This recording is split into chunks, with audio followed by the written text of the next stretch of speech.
하나님 아버지 감사합니다. 오늘 저희들 이렇게 불러주셔서 하나님 또 인도네시아의 사역들을 소개받을 수 있게 하여 주시고 하나님 또 그 땅을 위하여 기도하고 하나님 또 마라나타라고 외치며 찬양하며 또 하나님 말씀을 또 받는 귀한 복된 시간 허락해 주셔서 감사합니다. 하나님 이 시간이 얼마나 큰 특권이고 복인지 우리의 영혼이 알게 하시고 아버지 하나님 이 시간 주 앞에 믿음으로 끝까지 주님을 섬기며 나아가는 우리 모두가 되게 하여 주옵소서. 예수님의 이름으로 기도드립니다. 아멘. 네, 오늘은 올레이션스 마라나타 워십으로 같이 열방의 선교사님과 함께 예배하고 있습니다. 오늘 인도네시아에서 이렇게 사역 소개해 주신 선교사님은 뭐 여기서 같이 마라나타 워십으로 같이 예배하다가 또 하나님 그 땅에 보내셔서 그 땅에 나아가서 사역하시고 지금 열심히 그 땅 섬기고 계시는 선교사님 가정입니다. 우리 안에서 계속 그런 일들이 일어나기를 소망합니다. 네, 그래서 이 안에서 함께 예배하다가 또 열방 품고 나아가고 특별히 대학생들의 특권 중에 하나는 뭐 한 1년 이렇게 나가는 거예요. 여러분 대학생 때 아니면 못해요. 대학생 때 아니면 못하고 그래서 뭐 한 6개월 1년 이렇게 해서 지금 여기 권혁준 발런티어 선교사님 이쪽 나가셔서 제가 참여하고 계신데 여러분들도 이렇게 좀 시간을 인생의 6개월 1년을 이렇게 좀 구멍을 내셔서 하나님을 섬길 수 있는 그런 은혜가 있으시면 좋겠습니다. 그리고 아직 대학생이 아닌 친구들도 대학교에 가면 내가 어떻게든 이렇게 좀 한번 해보겠다. 알겠지? 예지 고개 끄덕였어요. 네. 네. 오늘 말씀의 제목은 성경의 종말론 이스라엘과 교회에 대해서 좀 함께 제목으로 해서 함께 말씀을 좀 나누려고 합니다. 지금 저희가 마라나타를 외치며 마지막 시대 주의 다시 오심을 좀 소망하면서 예배하고 있는데요. 마지막 때가 되면 될수록 어떤 미혹 그리고 어떤 진리의 분별의 필요성, 미혹으로 말미암은 진리의 분별의 필요성이 더 커지고 있는 시대이기 때문에 우리가 이에 대해서 이 주제에 대해서 어떻게 생각해야 될지 앞으로 좀 몇 주에 걸쳐서 계속 좀 이런 종류의 이야기들을 좀 하려고 합니다. 하나님께서 좀 우리 안에 은혜를 주시고 분별케 하시는 좀 일들이 우리 안에 좀 일어나는 시간이 되면 좋겠습니다. 이스라엘과 교회의 관계에 대해서 성경이 말하는 바를 제대로 이해하는 것은 정말 너무나 많이 매우 중요합니다. 이것은 성경을 어떤 관점과 눈으로 보느냐를 결정하는 질문이고 어떤 신학적 입장을 가지느냐를 결정하는 질문이기도 하고 그래서 어떤 종말론을 가질 것이냐를 결정하는 질문이기도 합니다. 그래서 마지막 시대 바른 종말론을 가지고 예수 그리스도의 재림을 사모하며 마라나타 아멘 주 예수여 오시옵소서 라고 외치기 위해서는 이에 대한 바른 성경적 관점은 되게 필수적이라고 할 수 있습니다. 적인 질문으로 분간할 수 있습니다. 그 질문은 뭐냐면 지금 성경의 가나안 땅 이스라엘과 팔레스타인 서로 자기 땅이라고 우기고 있는 저 땅의 주인은 누구냐는 거예요. 저 이스라엘 팔레스타인이 서로 싸우고 있는 저 땅의 주인은 누구고 저 땅의 주인은 누구여야만 하는가? 이에 대해서 성경은 무엇이라고 말하는가의 질문의 대답과 아주 직결되어져 있는 것에 대해서 오늘 좀 나누려고 합니다. 이단은 아니지만 종말론과 신학에 있어서 매우 취약한 견해인 세대주의는 지금 저 이스라엘과 팔레스타인 땅은 지금 이스라엘의 것이어야만 하는데 그 이유는 그 땅이 하나님께서 아브라함과 그의 후손들에게 주신 것이고 그래서 아무리 사람들이 뭐라고 해도 아무리 나라들 국가들의 정세가 어떻든지 간에 그 땅은 이스라엘의 것이고 이스라엘의 것이어야만 한다고 주장하는 사람들이 많이 있습니다. 지금도 유튜브를 켜면 이런 주장을 하는 사람들이 정말 많이 있고 이들의 조회수는 되게 폭발적인 것 같아요. 그러니까 뭐 정말 그런 것 같습니다. 1948년도에 이스라엘의 건국은 성경이 말하고 있는 예언의 성취고 그러므로 지금 그 땅은 이스라엘의 것이고 지금 이스라엘을 공격하는 세력은 마귀의 세력이고 그래서 이스라엘에 대한 공격은 사실 교회에 대한 공격과 맥을 같이 하는 것이다 라고 주장을 하면서 이스라엘의 편을 드는 사람들이 정말 많이 있습니다. 물론 이 사람들이 다 이단이라는 건 아니에요. 그러나 그런 주장을 하는 사람들 중에 이단과 사이비들도 많이 있습니다. 복음주의 안에서 우리가 같이 형제들이죠. 그 형제들 안에서 세대주의라고 일컬어지는 신학을 하고 있는 분들은 이런 주장들을 하고 계십니다. 이것에 대해서 좀 우리가 그럼 2000년대 신학은 뭐라고 이야기하는가? 세대주의는 이 신학이 시작된 지 한 150년이 됐습니다. 150년 정도 된 신학인데요. 19세기 말 20세기부터 초에 시작해서 이제 한 150여 년도 안 된 신학인데, 우리 2000년 된 신학은 우리는 그럼 그동안 교회는 뭐라고 이야기해 왔는가라는 것에 대해서 좀 함께 나누려고 합니다. 이 세대주의 신학은 사실 미국의 주류 신학이 되었고, 주로 미국으로부터 복음을 들은 한국 교회에 되게 큰 영향을 끼치게 되었습니다. 초기 한국 선교사님들, 특별히 장로교 선교사님들은 모두 정통적인 신학을 잘 가르쳐 주셨고, 되게 우리한테 바른 신학을 가르쳐 주셨는데, 종말론에 있어서는 특이하게도 세대주의 종말론을 가르치셨습니다.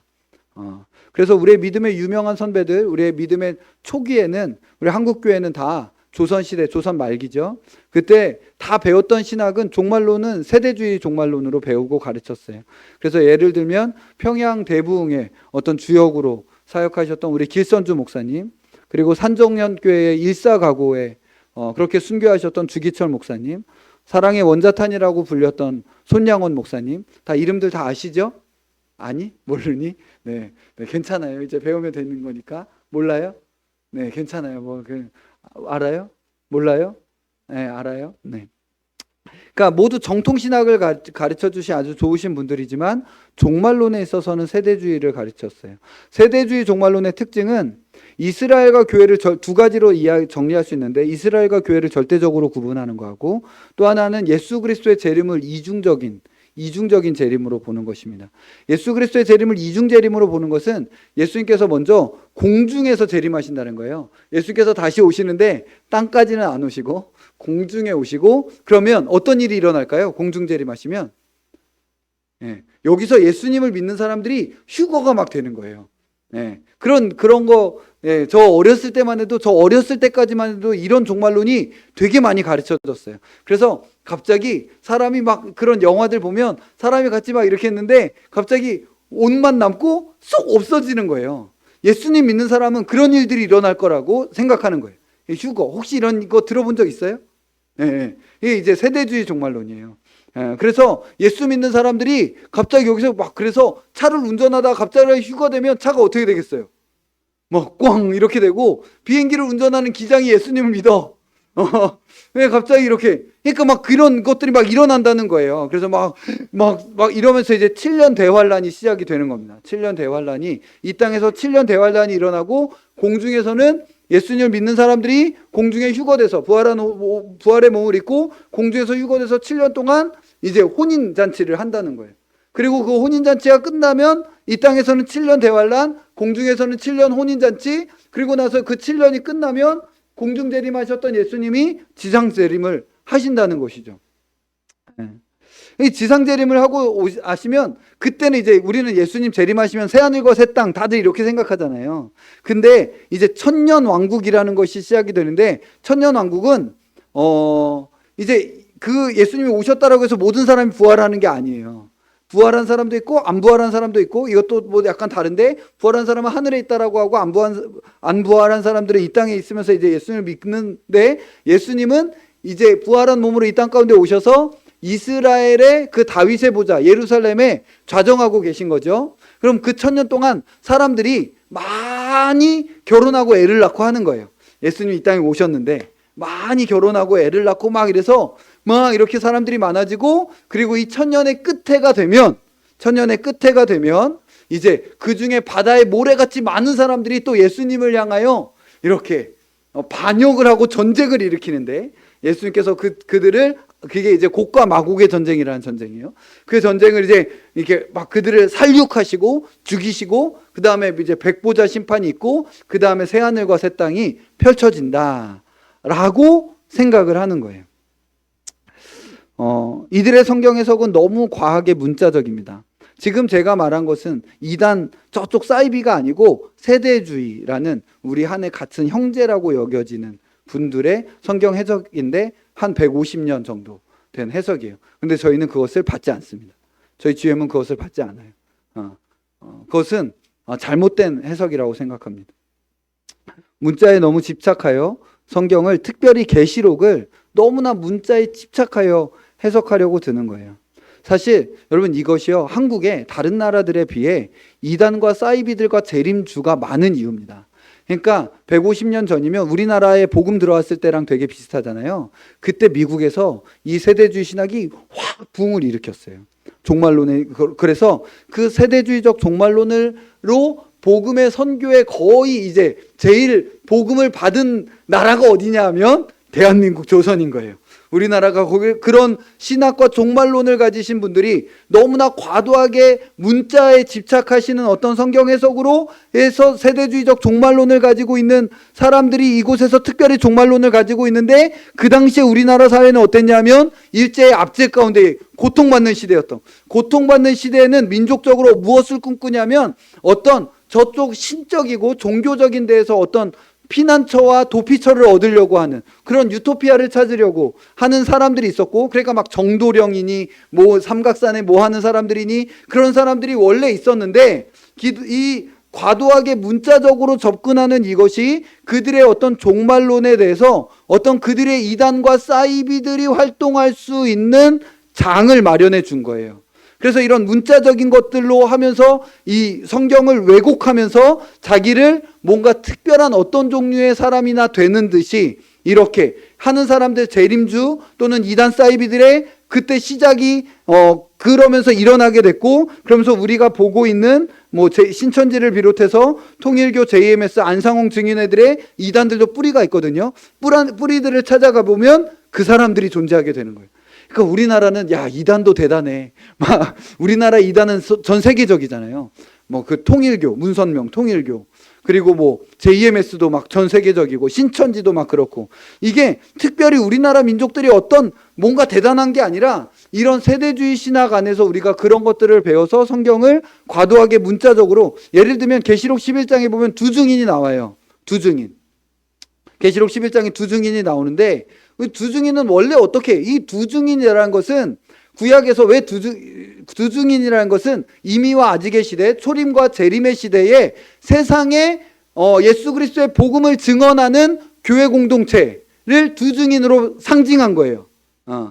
그런데 이제 왜 두 증인이라고 했냐면, 구약에서 성경에 뭐라 하냐면 어떤 것들을 증언할 때는 두세 사람의 증인으로 확증할지니라 이렇게 이야기하고, 예수님께서도 복음을 전하도록 제자들을 보내실 때 그래서 몇 명씩 보내셨어요? 네, 2명씩 보내신 거예요. 그래서 이미와 아직의 이 시대, 예수 그리스도의 초림부터 재림까지의 이 시대 복음을 전하는 공동체로서의 교회를 뭘로 표현해서 이야기하고 있냐면 두 증인으로 상징적으로 표현하고 있는데, 이걸 과도하게 문자적으로 접근하니까 세대주의는 뭐 어떻게 해석하냐면 마지막 때에 진짜 딱 2명의 증인이 있을 거다. 그래서 저 예루살렘에서 그 2명의 증인이 막 이런저런 기적들을 막 행하면서 그렇게 예루살렘에서 복음을 전하다가 그렇게 순교할 거다라고 너무나 그것을 문자적으로 해석하는 거예요. 그러다 보니까 우리 한국에서도 나는 그 두 증인 중에 하나야 라고 말하는 할머니들 계신 거예요. 예, 정말 그런 이단이 있어요. 내가 그 두 증인 중에 하나다, 뭐 이렇게 내가 그런 증인이다. 이런 성경에 대한 과도한 문자적 집착이 이단 사이비들을 향해서 자의적인 성경 해석의 길을 너무 넓게 열어주게 된 시초가 미국에서 세대주의 신학이 시작됐고, 미국의 그 세대주의 신학 안에서 이게 선교적 열정도 막 일어났어요. 이건 되게 긍정적이고 좋은 거예요. 선교적 열정도 막 이렇게 일어나면서 선교사님들이 막 이렇게 왔는데 좋은 말씀을 잘 가르쳐 줬는데, 이 종말론에 있어서는 세대주의로 가르쳤고, 우리나라 이런 압제받는 이런 상황들과 이것들이 결부되어져서 사람들이 이런 이단 사이비들이 성경을 가지고 내가 누구니 내가 뭐니 라고 하는 식으로 하게 됐다라는 것이죠. 그러면 다시 저 이스라엘과 팔레스타인 땅의 문제로 와서, 그럼 이에 대해서 어떻게 생각해야 하는가?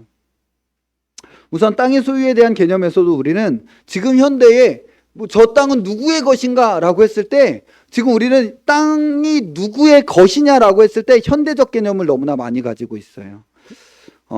그래서 이것들을 제대로 생각하려면 원래 성경이 말하는 땅 소유의 개념을 잘 생각해야 합니다.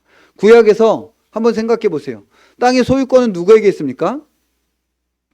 땅은 누구 거예요? 땅은 여호와 하나님의 것입니다. 네. 온 땅은 다 여호와 하나님의 것이에요. 그게 이미 기본적으로 깔려져 있는 거예요. 주께서 온 땅의 주인인 것이죠.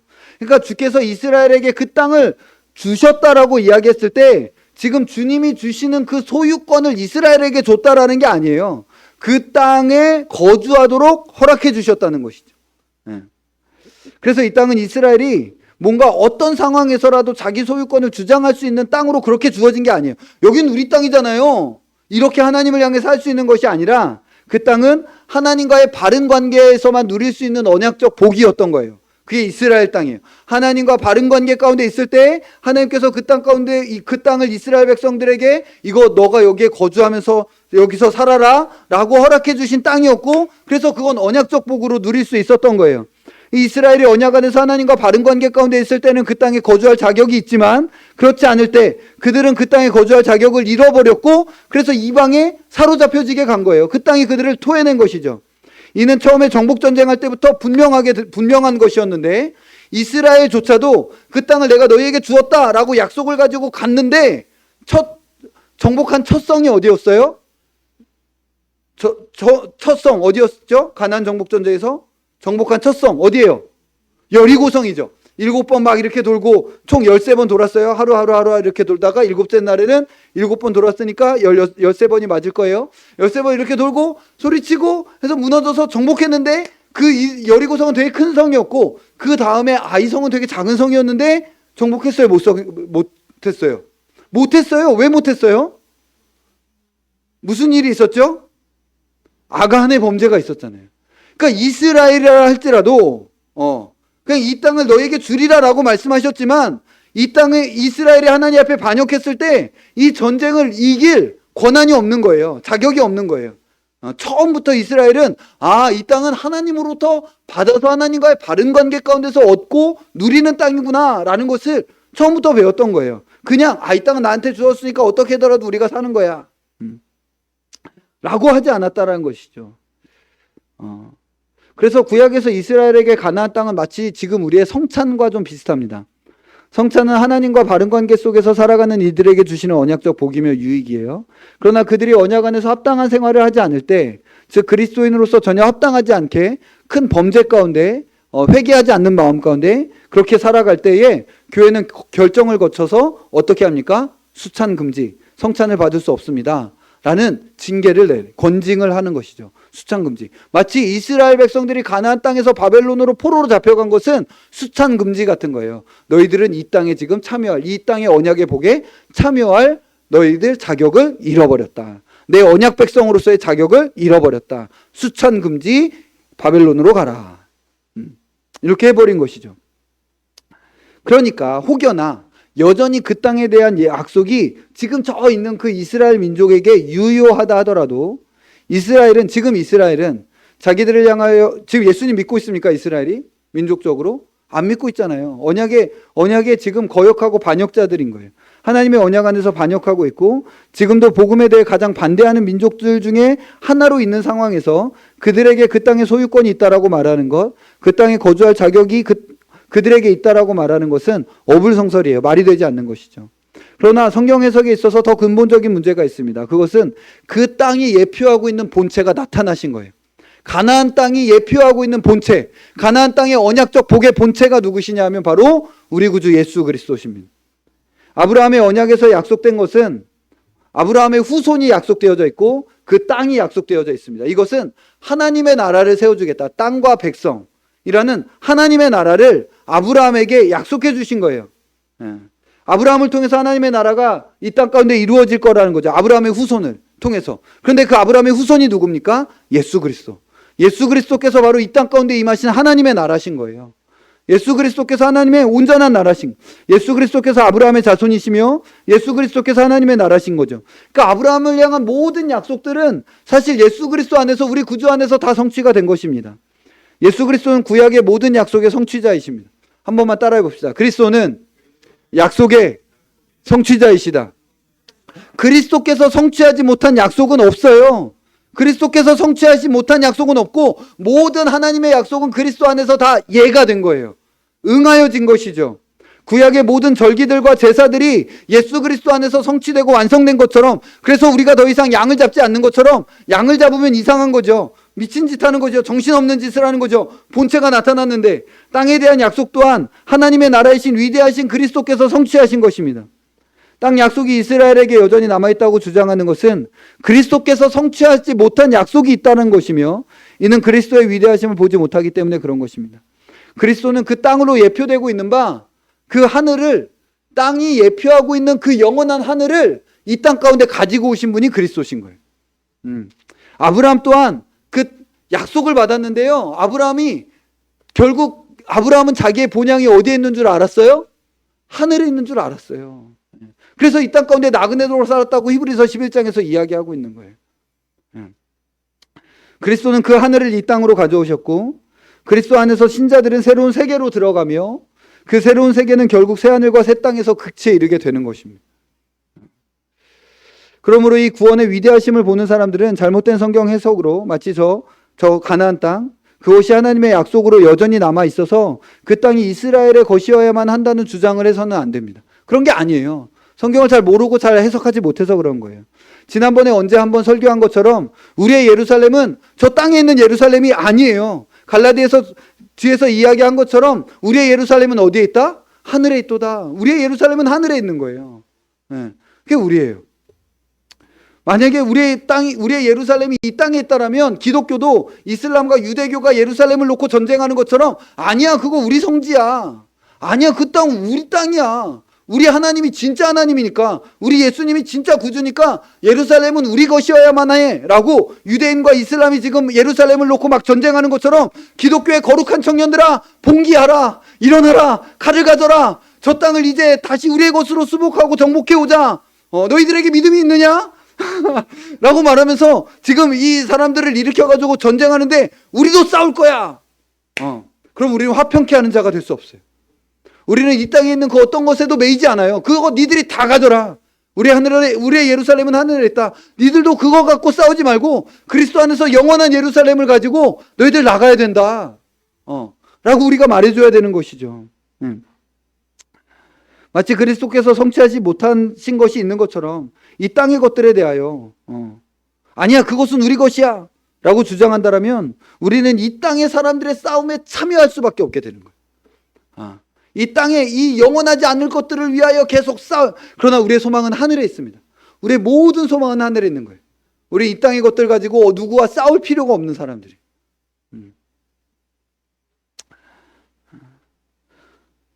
만일 이 땅에 무언가가, 우리가 소망하고 붙잡아야 될 이 땅에 무언가가 여전히 남아있다면, 그 땅은 우리 것이고 그 예루살렘 성은 우리 것이고 막 이렇게 한다면 우리는 여전히 온전한 의미에서 화평케 하는 자, 피스메이커가 될 수 없습니다. 화평케 하는 자는 복이 있나니 뭐예요? 그 다음에 화평케 하는 자는 복이 있나니 그들이, 얼마 전에 외웠잖아 우리 교회에서, 그들이 땅을 유업으로 얻을 것이요. 잘못했다. 내가 틀렸구나. 화평케 하는 자는 복이 있나니 그들이 하나님의 아들이라 일컬음을 받을 것이며. 그들이 하나님의 아들이라 일컬음을 받을 것이며. 그냥 이 땅의 것들에 매이지 않는 사람들이라는 거예요. 이 땅의 것들에 매이지 않는 사람.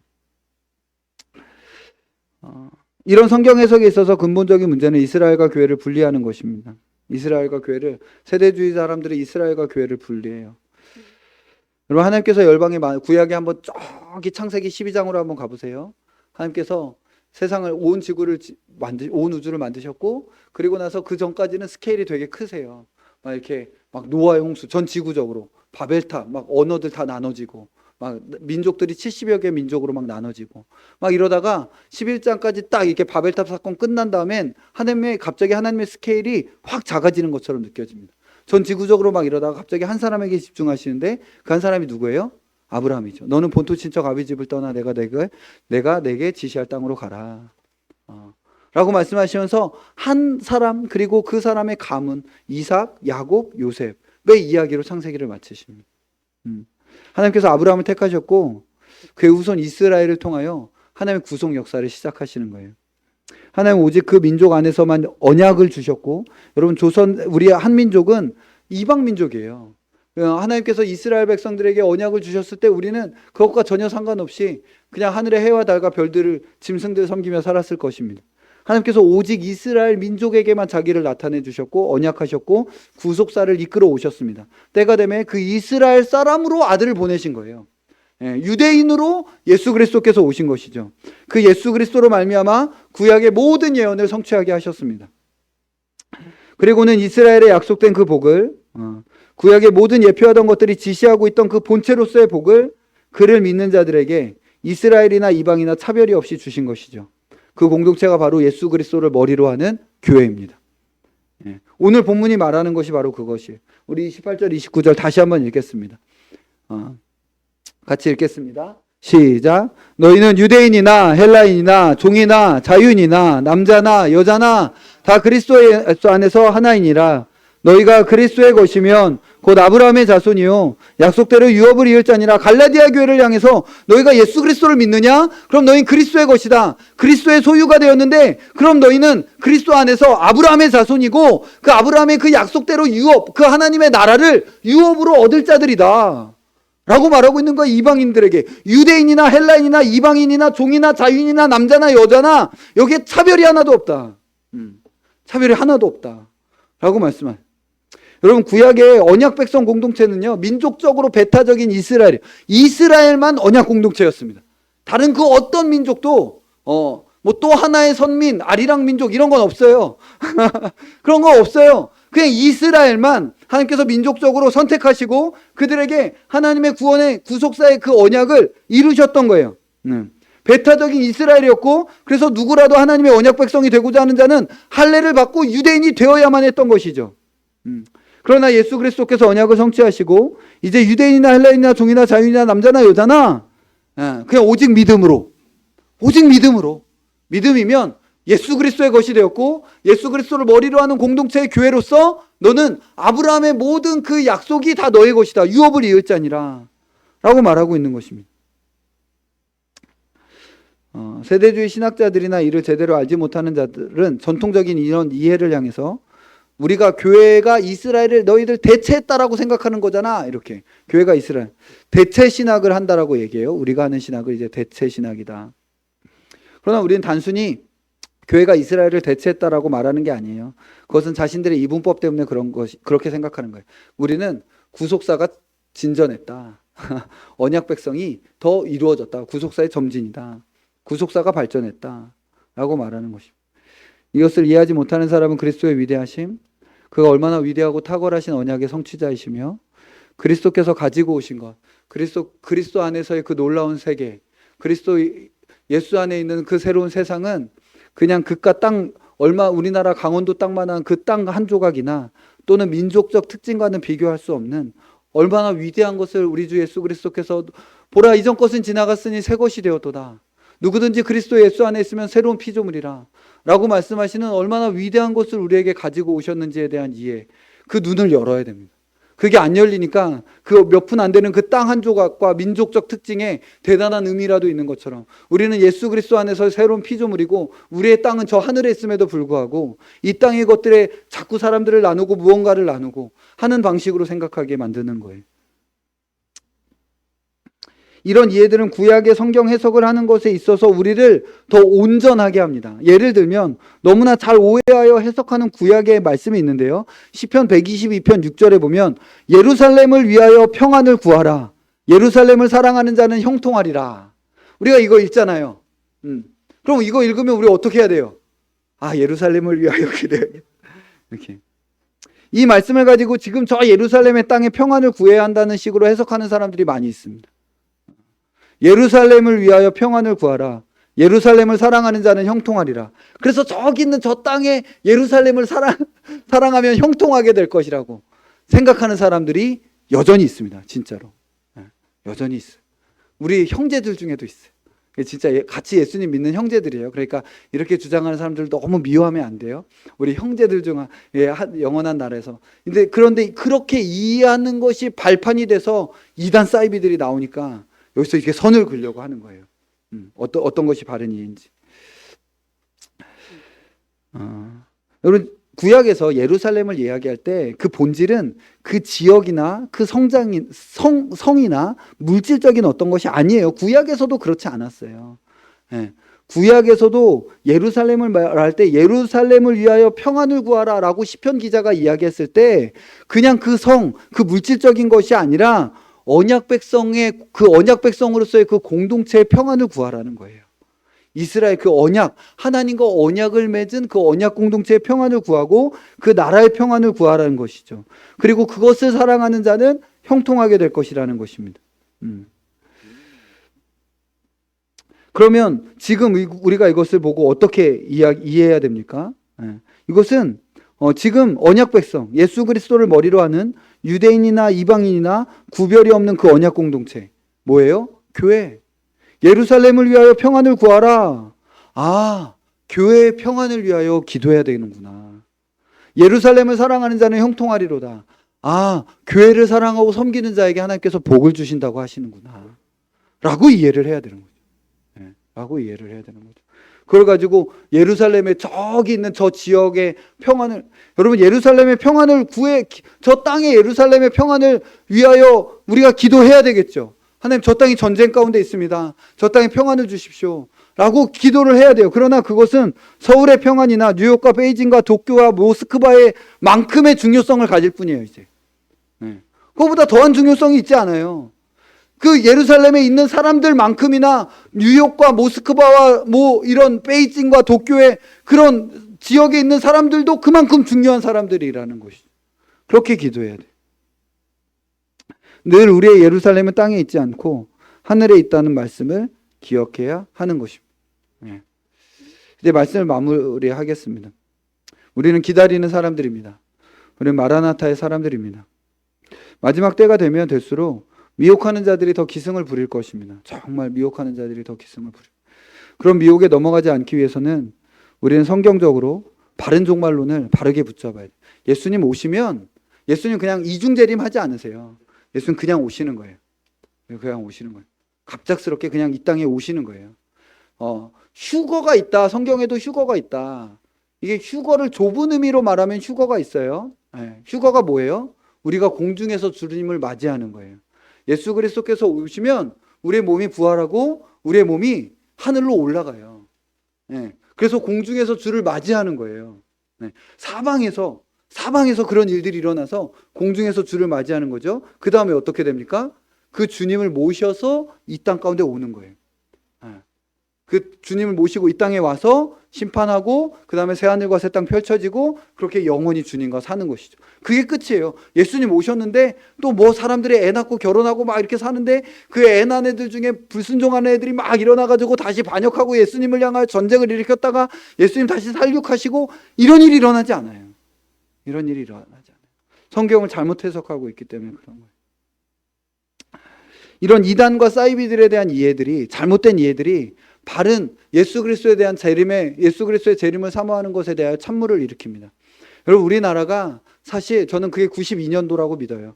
나이가 좀 있으신 분들은 아시겠지만 92년도에 무슨 일이 있었습니까? 다미선교회라고. 92년도가 맞을 거예요. 맞죠? 맞을 거예요. 92년도에 다미선교회라고 이 이단 사이비들이 휴거 될 거라고, 니들 빠이빠이 우리는 간다 막 이러면서 흰옷 입고 거기에 모여가지고 막 자기들끼리 막 이렇게 했다가 밤 12시 됐는데 그때 난리였어요. 그 전부터 막 차로 사람들 막 이러고 뉴스에까지 나와가지고 그들을 막 계속 찍고 있고 막 그랬어요. 저 그게 뉴스 봤던 기억이 나요. 그런데 이제 어떻게 해요? 아무 일도 일어나지 않고 그들은 뻘쭘하며 집으로 돌아갔죠. 그런 일이 일어나. 그리고 나서 교회가 재림을 말하는 것에 대해서 되게 위축되기 시작했어요. 재림을 말하면 이단 같고 사이비 같고 이상한 사람들 같고, 그러면서 재림을 향한 사모함과 종말에 대한 이야기들을 말하는 것은 종말? 이단들이 얘기하는 거 아니야? 이렇게 되어져 버리는 거예요. 그러니까 이 종말에 대한 바른 이해를 갖지 못하면 그 안에서 이단 사이비들이 기승할 수밖에 없게 되고, 그러면 참된 기독교 신앙은 종말론적 신앙이고 정말 예수 그리스도를 믿는 사람들은 재림을 사모하는 사람들이어야 하는데 재림을 말하지 못하는 교회가 되는 것이죠.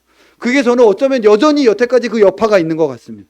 92년도 사건이고 벌써 30년이 지났는데 여전히 그 여파가 아직까지 있는 것 같아요. 그래서 이 잘못된 이런 이해들이 교회 재림에 대한 소망이 얼마나 큰 찬물을 끼얹는지를 알고 정신을 차려서 우린 바른 종말론으로 세상 그러나 저러나 우리는 여튼 주님을 기다립니다. 라고 해야 됩니다. 제가 이런 사람들의 제가 이렇게 막 그 뭐 유튜브로 제가 뭔가 이렇게 지난 겨울에 우리 교회를 가르쳐야 되는 상황이 있어서 유튜브를 열심히 이렇게 봤는데, 목사님들 중에 1948년도에 이스라엘이 건국하는 것을 보고, 이스라엘이 건국됐고 그 이스라엘을 이렇게 보면서 성경을 보는 눈이 달라졌다고 말을 하시는 분을 보았습니다.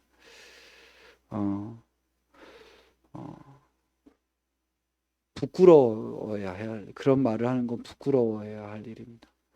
1948년도에 이스라엘이 건국을 했다고 성경을 보는 눈이 달라지면 안 돼요. 우리가 봐야 될 성경의 눈이 달라지는 바로 그 지점은 우리 주 예수 그리스도의 부활을 봐야 되는 거예요. 우리 주 예수 그리스도께서 정말 부활하셨다면, 우리 구주 예수 그리스도께서 십자가에 죽으셨고 그가 정말 오는 세상에 그 몸을 입으시고 부활하신 것이 사실이라면, 내가 그것을 봤다라면 거기서 성경을 보는 눈이 열려져야 돼요. 이스라엘이 건국한 것으로 열려졌다라면 그 열려진 눈은 이상하게 열려진 거예요.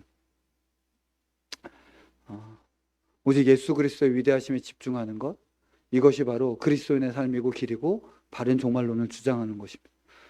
영광의 주께서 다시 오실 것입니다. 네, 영광의 주께서 막 이스라엘이 막 이렇고 저렇고 세계 정세가 이제 이렇게 될 거고 인플레이션이 이렇게 될 거고, 이제 앞으로 막 그런 메시지 제가 이제 할 거예요. 이런 것들이 왜 잘못됐는지, 막 세계 정세가 막 어떻게 될 거고, 성경에 붉은 말과 흰 말과 검은 말을 탄 자들이 일어나니까 이게 어떻게 될 거고 라고 말하는 게 되게 있어 보이고, 이게 막 세계를 정확히 읽는 것 같고 뭐가 정말 그렇게 되는 것처럼 사람들을 미혹하기는 쉽지만, 그것은 바른 종말론이 아니에요. 바른 종말론은 그리스도를 보는 거예요. 주님을 사랑하는 거예요. 그게 바른 종말론. 그 마음으로 우리 주 예수 그리스도께서 영광 중에 다시 오실 것을 바라보며 끝까지 거기에만 우리의 시선을 집중하고 주목하고, 다른 사람이 아니야 여길 봐야 돼, 아니야 여길 봐야 돼 라고 다른 사람들이 우리의 시선을 분산시키려고 할지라도, 아니야 내 눈은 오직 여기에만 둘 거야 라고 그리스도를 바라보며 마지막 시대를 살아가는, 그리고 그렇게 시대의 경종이 되는 웨이크업 콜, 한국교회를 향하여 깨어나라, 일어나라, 기름을 준비해라 라고 외치는 우리가 되기를 소망합니다. 우리가 찬양하고 기도하겠습니다.